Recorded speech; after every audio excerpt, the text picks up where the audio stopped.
Kenapa saya tertarik untuk berbicara tentang memulihkan relasi?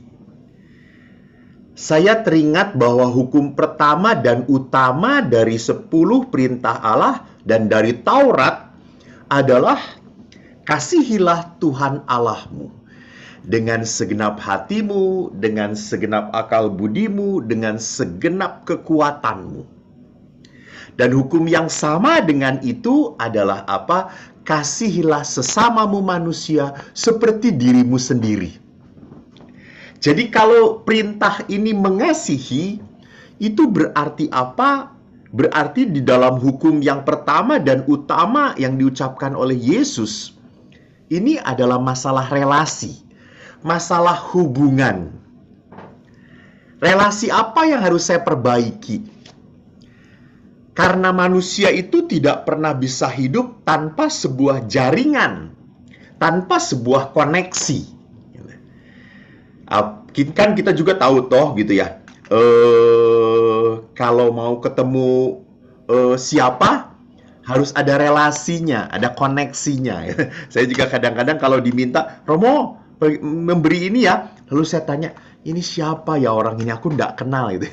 Maaf, aku dengan mudah begitu saja, oh karena penuh gitu ya, saya nggak bisa gitu. Tapi kalau orang ini saya kenal, orang ini katakanlah dekat dengan saya, pada saat saya meminta, saya sudah punya hubungan. Maka hubungan ini membuat saya berkata, oh saya harus menolong dia. Saya harus membantu dia.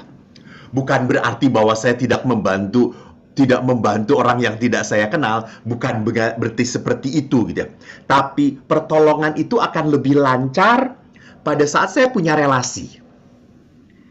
Dan kita pun harus sadar, kalau kita tidak punya hubungan dekat, maka melihat orang lain kita dari jarak jauh, dan seringkali juga kita lebih banyak menilai, lebih banyak menghakimi. Dia itu orangnya seperti ini, dia itu seperti itu.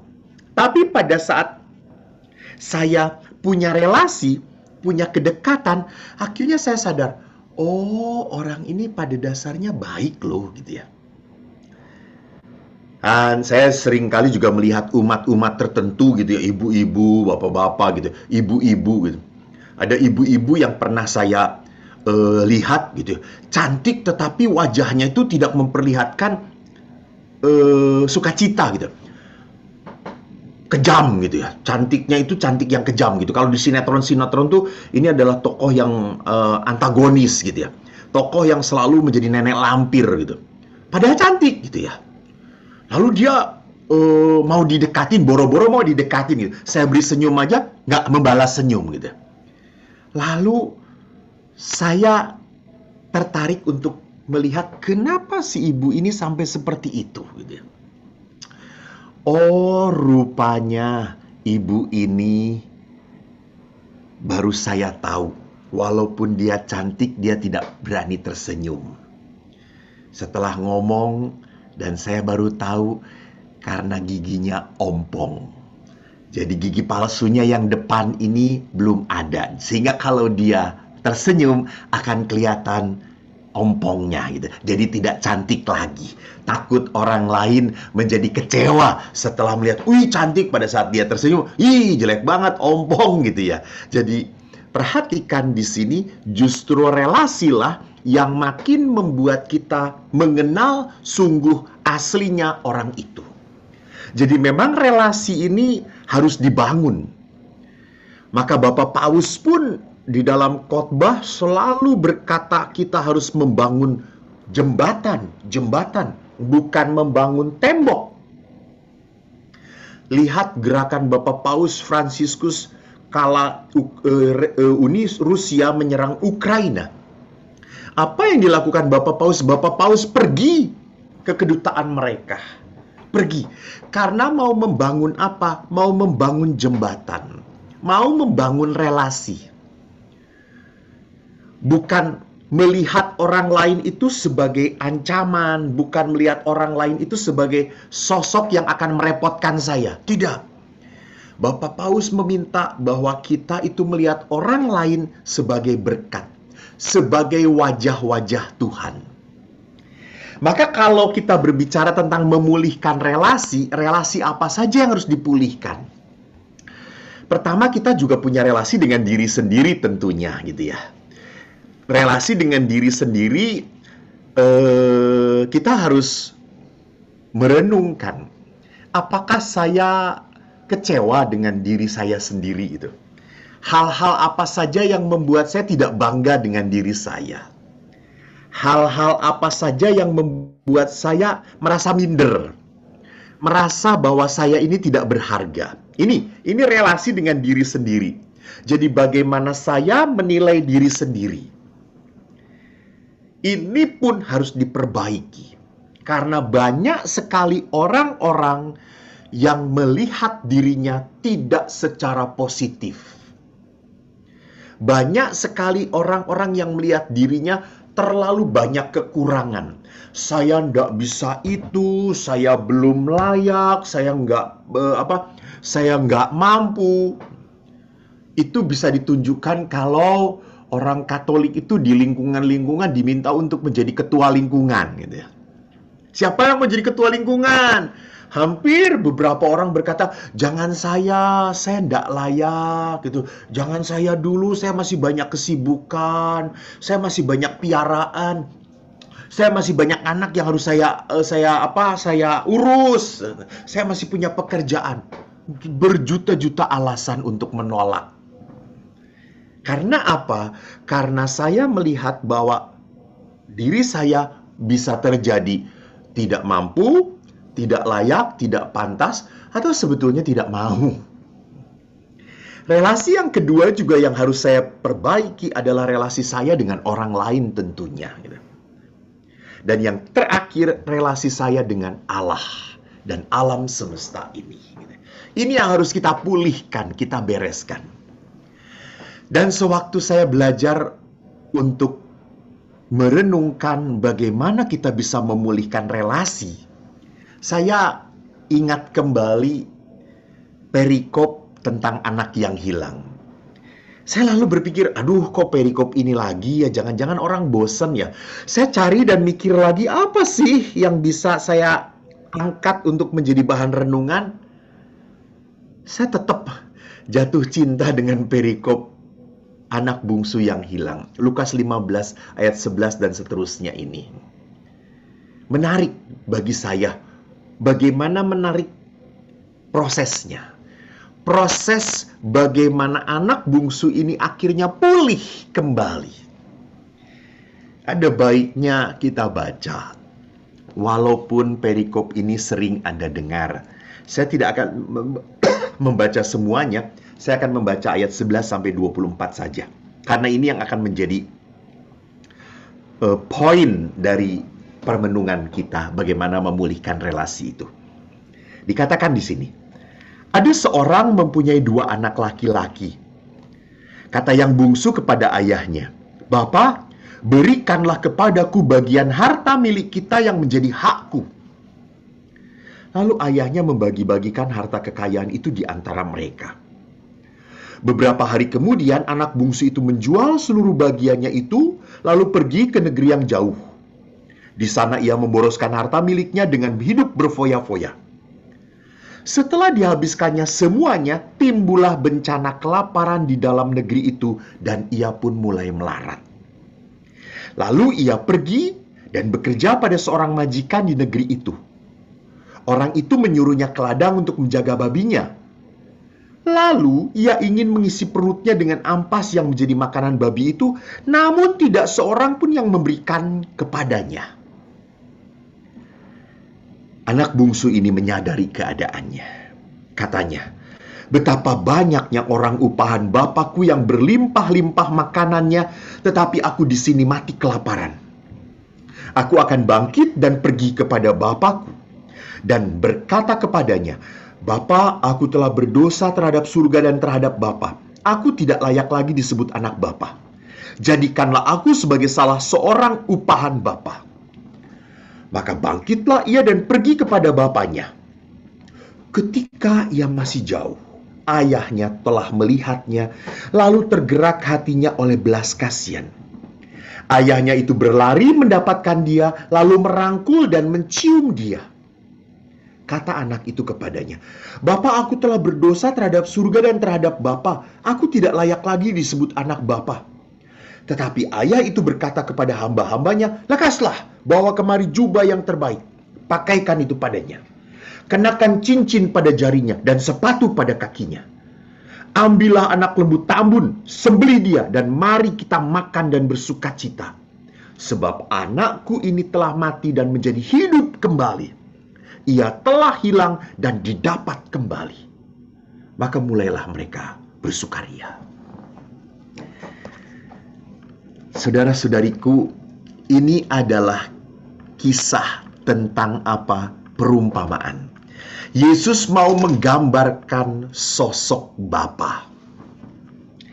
Dan bagaimana Yesus pun menggambarkan sosok ideal seorang manusia dalam diri anak bungsu ini. Ini kenapa saya sebutkan ideal, dan ini adalah natural juga gitu ya. Naturalnya adalah apa? Kejatuhan.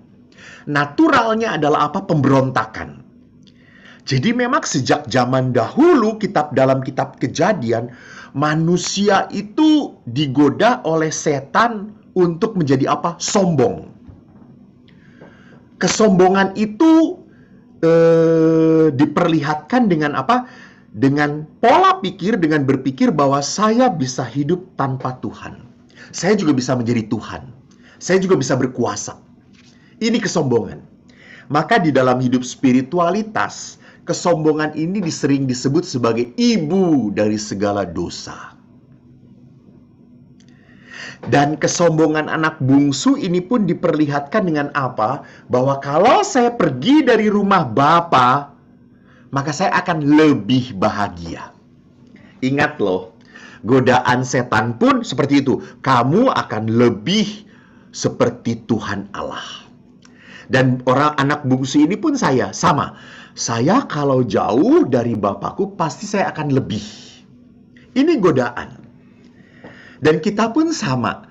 Saya kalau bekerja keras terus, pokoknya terus bekerja, pasti saya akan lebih banyak rezeki.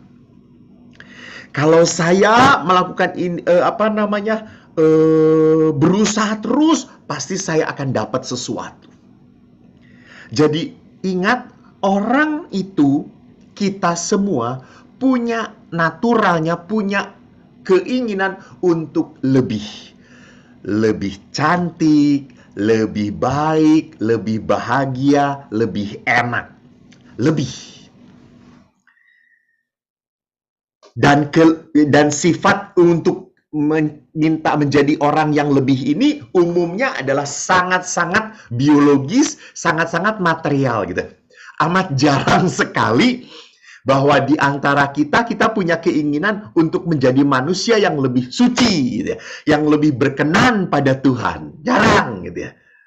Kita selalu ingin menjadi pribadi yang lebih memukau, lebih banyak orang yang kalau istilah dunia maya ini, lebih banyak viewernya, lebih banyak subscribernya, lebih banyak pengikutnya gitu ya. Ini akan menjadi populer. Ini menjadi lebih gitu ya.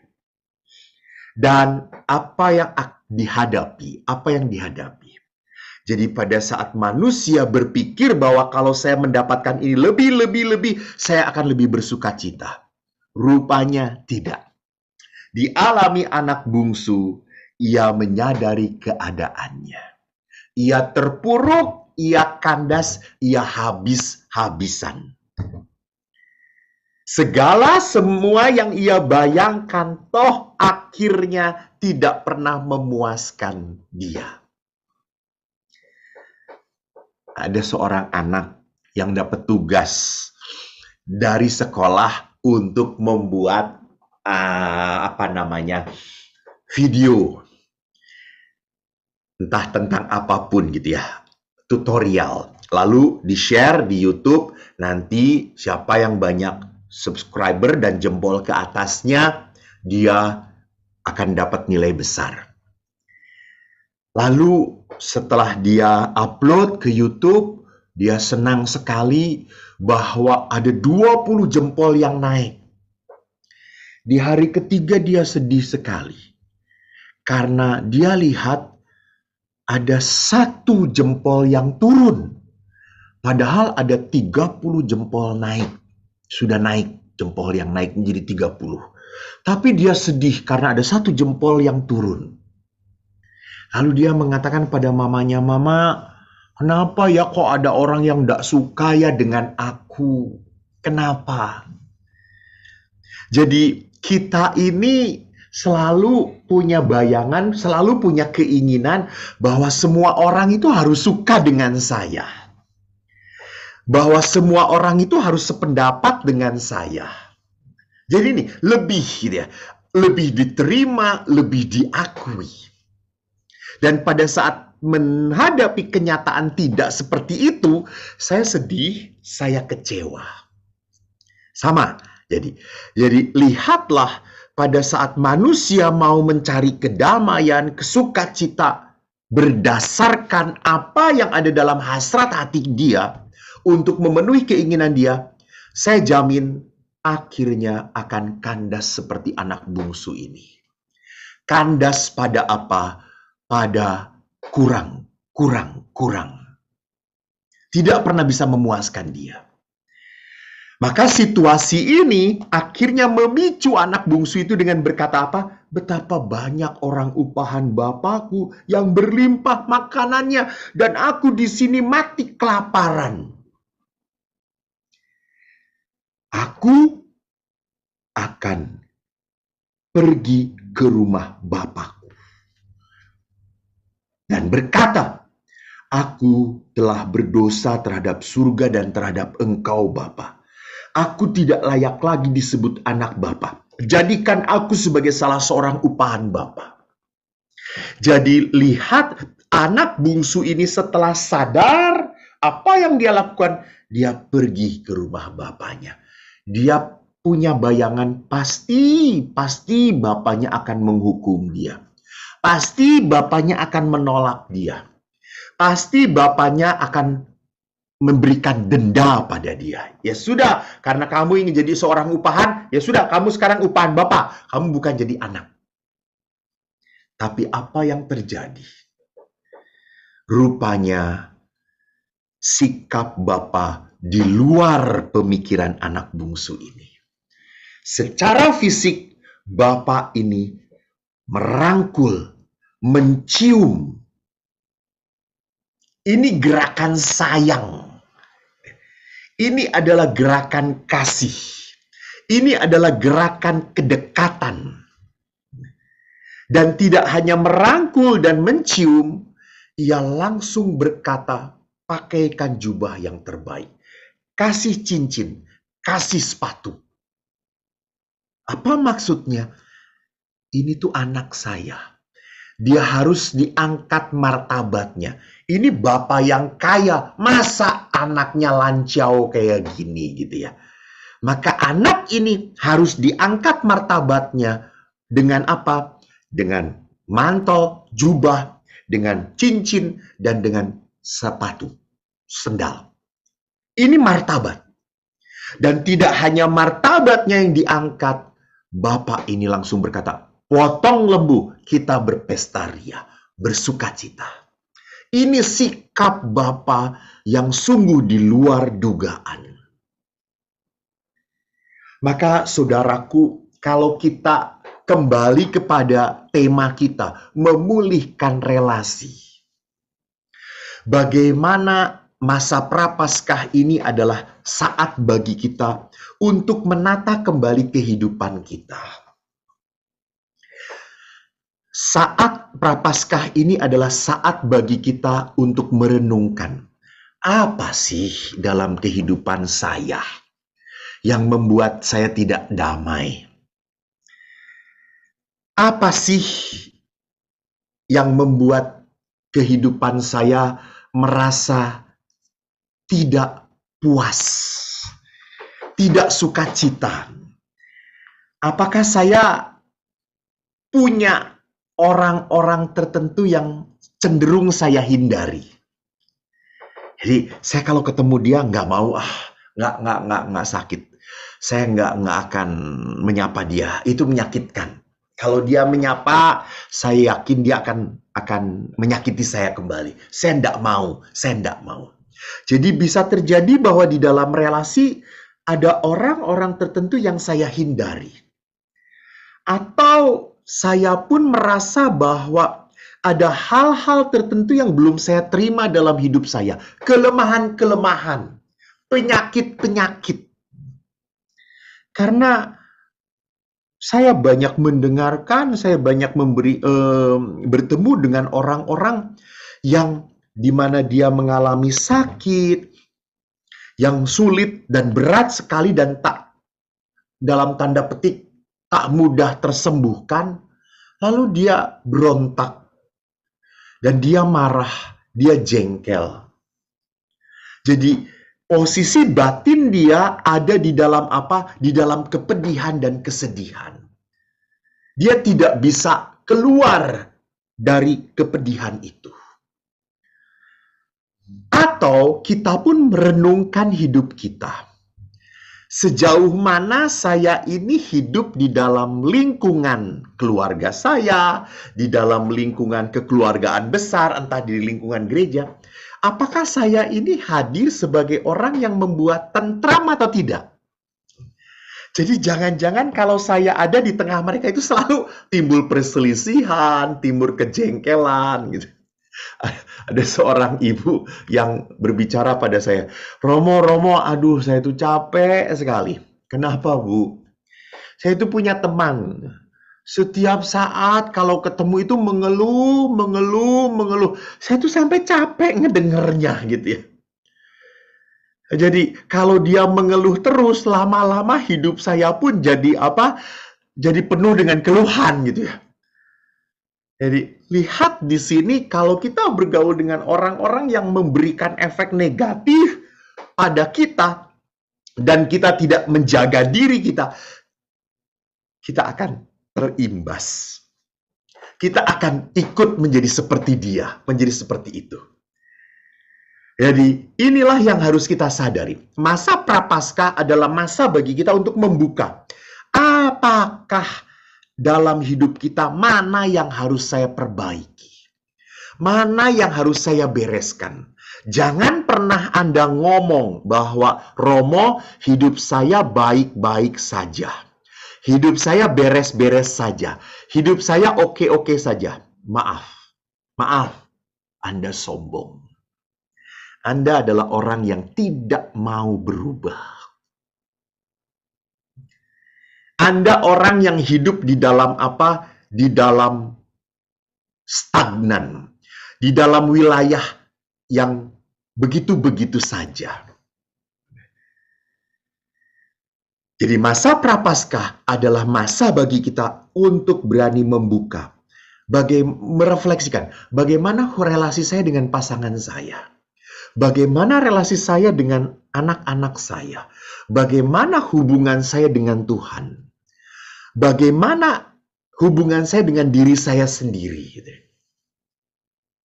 Dan setelah itu, kalau saya melihat hal-hal yang tidak beres, hal-hal yang mengecewakan, hal-hal yang kurang, maka harus seperti anak bungsu tadi.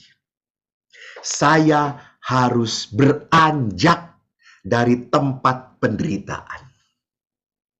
Ini, beranjak dari tempat penderitaan. Jadi jangan berkubang di tempat penderitaan. Berkubang di tempat di mana Anda tidak bahagia, tidak nyaman. Maka sampai kapanpun kalau Anda tidak pergi dari situ, Anda tetap di dalam penderitaan itu. Dan Anda jangan berkata, ini cara saya untuk mengikuti Tuhan Yesus, setia dalam salib saya. Bodoh. Anda bukan setia dalam salib Anda keras kepala. Ingat, Tuhan itu mengundang kita untuk, aku memberikanku yang enak. Datanglah kepadaku yang letih lesu berbeban berat, aku akan memberikan kelegaan. Lihat, Allah itu memberi kelegaan, bukan memberi salib. Gitu ya. Jadi kalau Anda berkata memang saya ini seperti ini Romo, punya suami yang memang sulit dalam hidup saya, ya sudahlah gitu ya, nggak apa-apa gitu ya. Biarkan saya kalau sulit di dunia ini, saya percaya nanti di surga pun saya akan dimuliakan oleh Tuhan. Enak gitu ya. Tidak seotomatis itu kali gitu ya.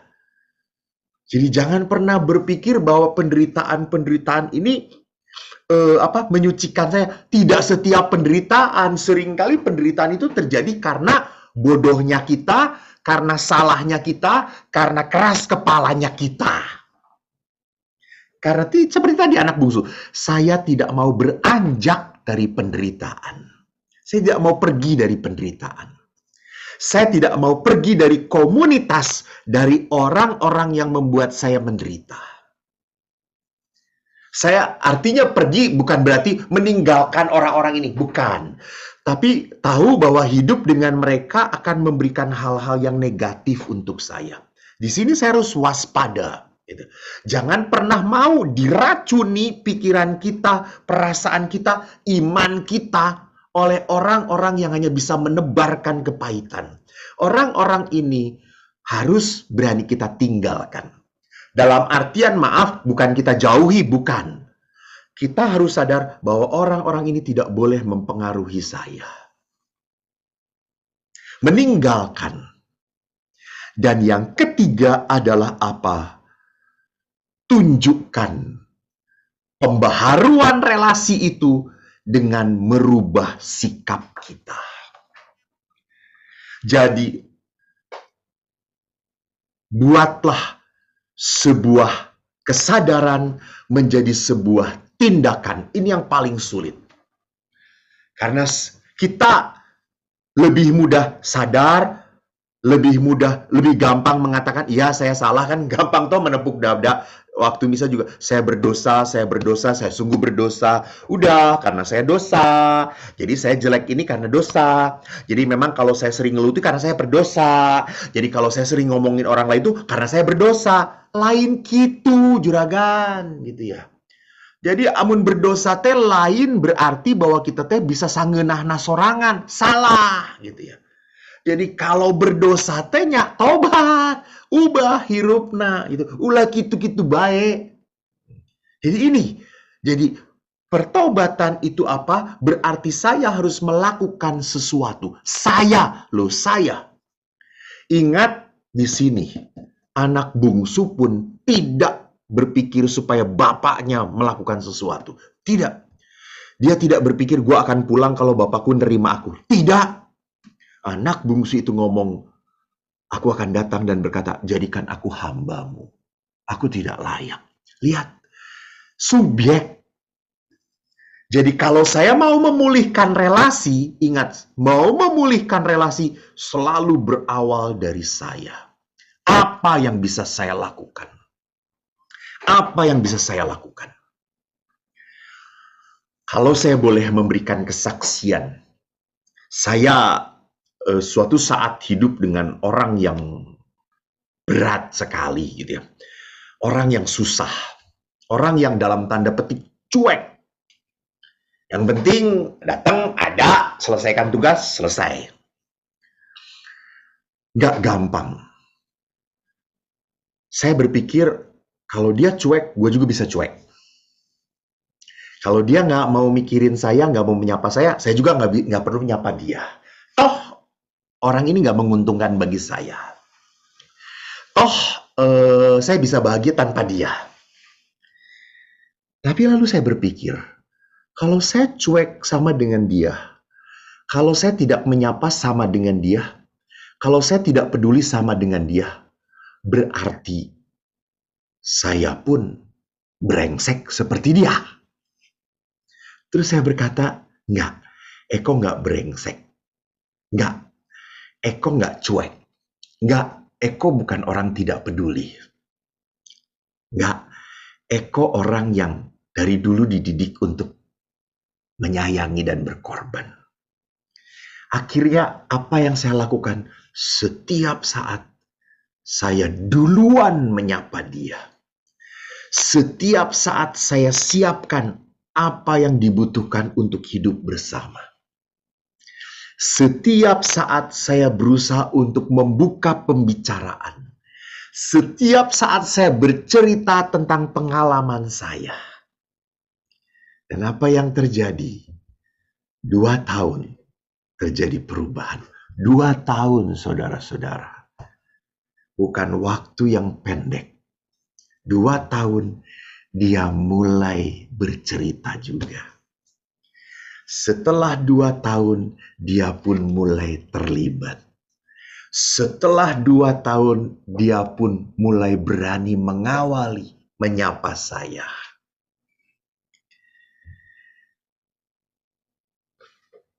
Apakah menjadi jaminan kalau saya baik kepada orang lain dan orang lain itu nanti sekian lama pasti jadi baik pada saya? Ya, tidak jadi jaminan. Tapi kalau Anda tetap baik kepada orang yang brengsek, minimal Anda tidak menjadi orang brengsek seperti dia. Ini keutamaannya, ini kebaikannya. Jadi saudaraku, mari, kalau kita ingin memulihkan relasi kita, mari kita belajar seperti anak bungsu tadi. Pertama, rendah hatilah, rendah hati. Jadi kesombongan itu sebagai ibu dari segala dosa, dan kerendahan hati itu adalah apa? Adalah keutamaan yang paling unggul, mulia, kerendahan hati. Orang rendah hati itu adalah orang yang mau ditolong. Orang rendah hati itu adalah apa? Adalah orang yang mau menghormati orang lain. Selalu mendahulukan orang lain. Orang rendah hati adalah orang yang tidak mau menempatkan dirinya lebih dari orang lain. Tidak. Orang rendah hati selalu melihat orang lain adalah apa? Adalah sesama ciptaan Tuhan. Orang rendah hati selalu melihat orang lain sebagai wajah-wajah Allah yang harus saya layani. Maka ingat, Yesus pun berkata apa? Kapan Tuhan aku melayanimu? Di saat engkau memberikan makan pada orang yang lapar.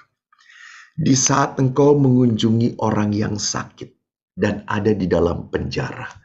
Di saat engkau memberi pakaian kepada orang yang kedinginan.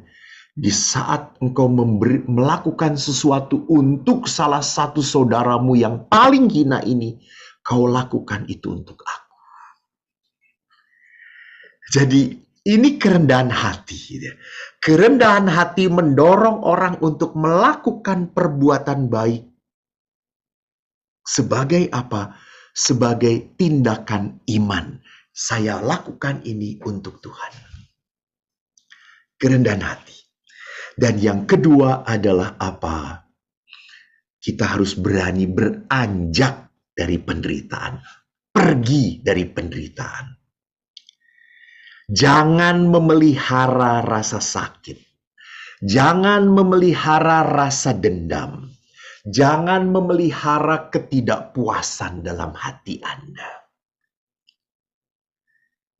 Pada saat Anda hanya memelihara rasa sakit, rasa marah, rasa jengkel, rasa kecewa, dan pada saat Anda memelihara tinggal di depan dengan orang-orang komunitas-komunitas, orang-orang yang memberikan efek negatif pada Anda, sampai kapanpun hidup Anda tidak akan pernah bisa berubah menjadi baik. Dan yang ketiga, yang terakhir adalah apa? Lakukan sesuatu. Saya harus melakukan sesuatu. Ini tuntutannya. Dan saudaraku, pada saat saya mau menjadikan pikiran saya, kepercayaan saya, kemauan saya untuk menjadi sebuah tindakan, seringkali kita gagal lagi. Kita butuh rahmat Tuhan. Kita butuh pertolongan Tuhan. Karena Berbuat baik pada orang yang baik itu gampang. Tapi berbuat baik pada orang yang tidak layak untuk dibaikin, itu butuh rahmat, butuh pertolongan Tuhan. Jadi sadarilah bahwa setiap tindakan baik dalam hidup kita tidak akan pernah menjadi kebaikan yang murni kalau tidak disertai oleh pertolongan Tuhan. Maka Bapak Ibu yang terkasih, mari di masa Prapaskah ini, masa bagi kita untuk mempersiapkan kebangkitan Tuhan, kita memulihkan relasi kita. Kita pun ingin bangkit. Kita tidak mau menjadi orang-orang Katolik yang hidup berbeban. Kita ingin menjadi orang-orang Katolik yang hidup dalam kebebasan, dalam kelimpahan. Anda akan menjadi orang Katolik yang hidup dalam kelimpahan di saat Anda meneladani anak bungsu yang hari ini sudah kita dengarkan perikopnya. Saudaraku, Tuhan memberkati Anda semua. Amin.